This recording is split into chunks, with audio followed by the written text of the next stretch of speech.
Alright, hello everybody. It's Darren Taylor, or Asbjorn Torvol as most of you will know me by. And today, I'm filling in for Frater Xavier while he takes a little bit of extra time to recover from his recent surgery. So I thought today that we would touch on a concept that I consider to be slightly more advanced. So it's not going to surprise me if some of you guys find this to be a little bit more challenging, but I hope that given the amount of content that Frater Xavier has done over the years on several topics such as the law of mentalism and vibration correspondence, this should be easy enough for you guys to pick up. And the concept we're going to touch on today is actually one that I myself have written about a few times, and that is the third-party principle. So without any further ado, let's just jump into it.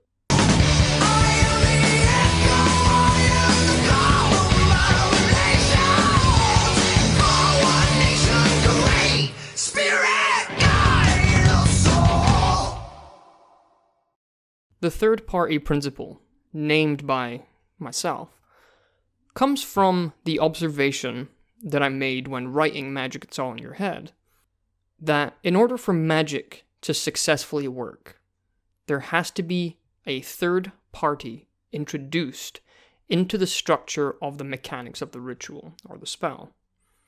Now, on the surface, that's probably to some of you seems very easy to grasp. It seems maybe almost obvious. But to a lot of people, this comes as quite a surprise. Several of the people who I've spoken about with this principle have had their minds blown. They see it as such a big breakthrough because it gives them an understanding of the relationship between the magician and the manifestation. Now, Frater Xavier has gone over in a lot of his earlier videos the structure of how magic actually works, and the conscious mind impressing an idea upon the subconscious, and the subconscious manifesting that into your life in whichever way, usually through synchronicity. And that follows a very basic structure of how this works. Now, I don't want to get into too much depth because this is going to be a lot of information for everyone to take in. So we're going to use that same structure that Frater Xavier has already outlined in his previous videos.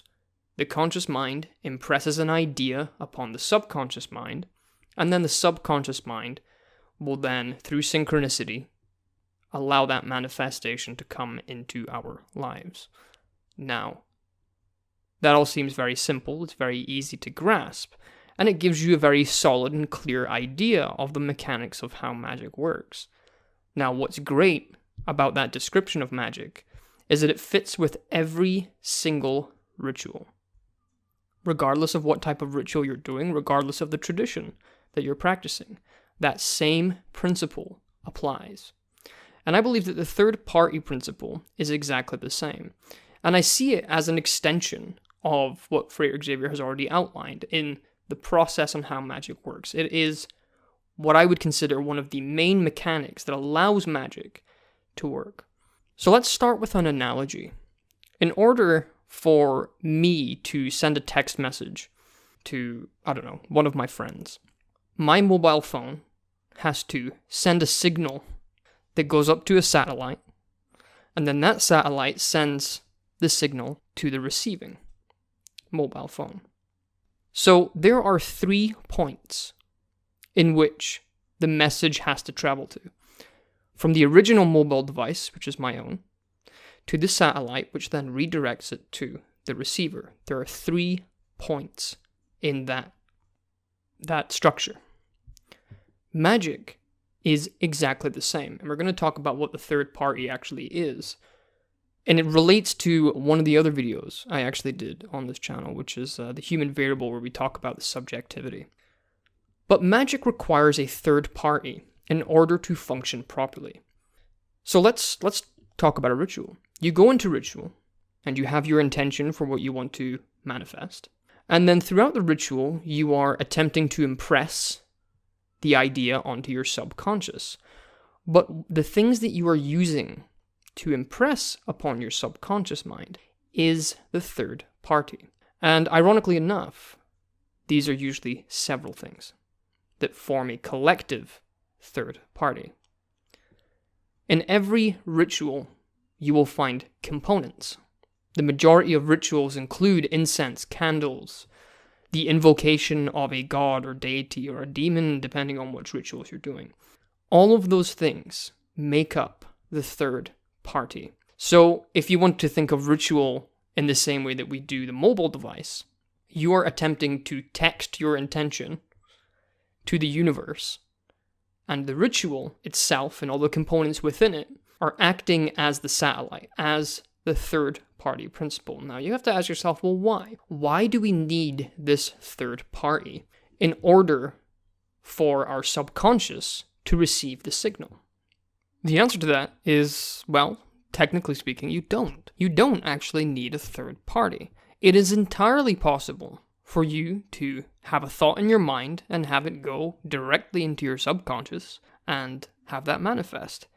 And in fact, that is what 90% of the world's population is doing every single day on a continual basis.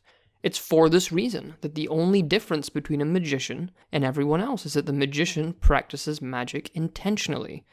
Even people who aren't practicing magic are still doing magic. The third party principle is a way for us to externalize that intention to more effectively and efficiently manifest it into our lives. In some ways, it's a bit like a cheat code. It's allowing ourselves to actively manipulate our subconscious to produce a certain result that we wish to see. In many ways, it's a bit kind of like the secret that nobody wants to tell you, that you can, by externalizing these things, create real life-changing results in your life by giving and introducing that third party. Is that it is much easier for us to externalize what is already within us in order to then use that to impress upon our subconscious mind. Now, this relates back to the nature of what a ritual component actually provides in a ritual, what a god, demon, spirit entity actually is. Now, you will find varying degrees of explanations on what these things are. You will find several different perspectives that, gods are all entirely external beings. Some people will say they're completely internal. You'll find people who will say that they are both. My personal view, which fits with this principle, is very simple to grasp. Every single god, spirit, demon, angel, entity, regardless of how you want to put it, exists within ourselves. They are archetypes, they are ideas, they are aspects of our own mind. They're characters we can all relate to. And when we go into a ritual, especially if it's something like an evocation, what we are doing is we are taking the idea, the archetype, and externalizing it so that it makes it easier for us to interact with it. Now, this is why a lot of magicians who do evocation end up coming out feeling like they're talking to themselves, because in a sense they are. Now, it's not necessarily a bad thing, it doesn't devalue the experience, but they're using a method which makes it easier for them to get results with, and that is by externalizing what is already in your head. Now, excluding gods and entities and spirits from this, why does this apply to ritual components? Well, ask yourself, what is the point of incense, of candles? What is the point of all these ritual tools? Well, what is it that they represent? They represent associations, things that your subconscious mind can relate to. Now, why is it that we can't just sit in our bedrooms and say, okay, well, I want to get some more money in my life, so I'm going to think about things that make me feel rich? Well, you could do that. But in ritual, it's much easier for us to externalize things because we see reality in a very external way. That having something that represents those associations will make it much easier for our subconscious to interact with it and to produce a result from that. As Frater Xavier said in some of his early lessons, it's like putting in the effort and going out on a date.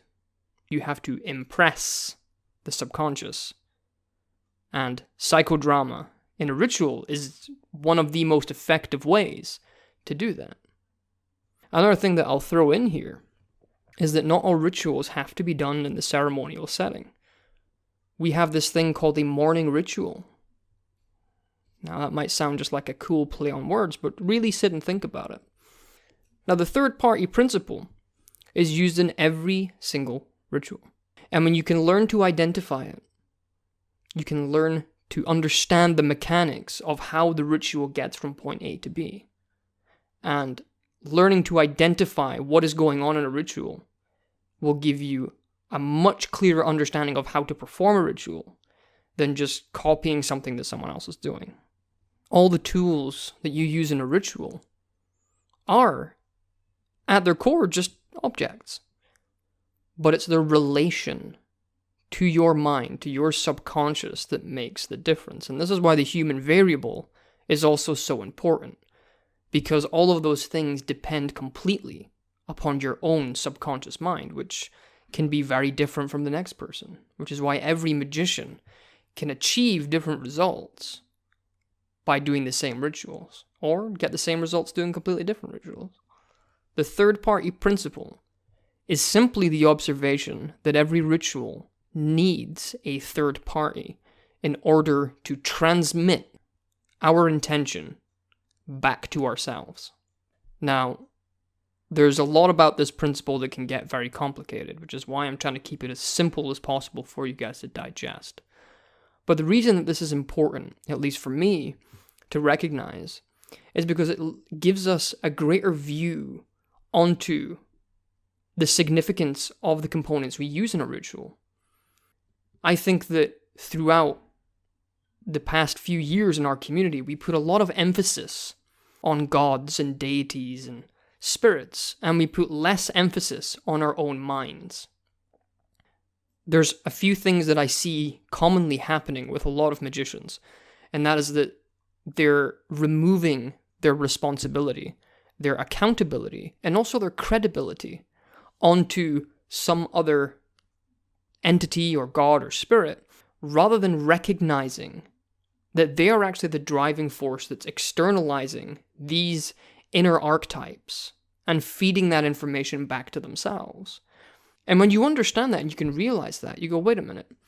Okay, I could give the credit to this god that manifested this into my life, or I could observe that actually I chose to externalize this archetype that's in my own head to allow my own mind to create these things in our lives. And when you understand that, it's an amazing and very empowering thing. The third party is simply a way for us to manipulate our own world, essentially.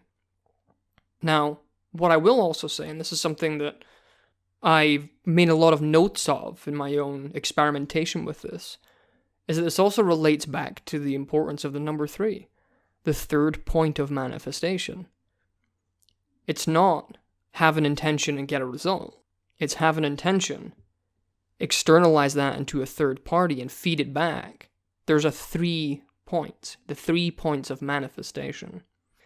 And you can observe this in outside of magic. You can observe this in several areas of life. And in magic, I've found it very obvious once I understood this principle.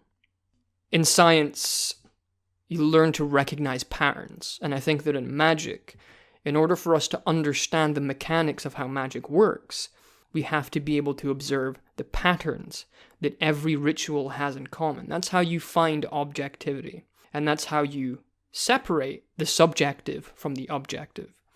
And in my personal opinion, when you can understand the mechanics of how something works, not necessarily how to do it, but understand why it works that way, it gives us so much more potential for our own paths because we understand the process rather than just copying what someone else is doing word for word, letter by letter, technique by technique, because we are all vastly different.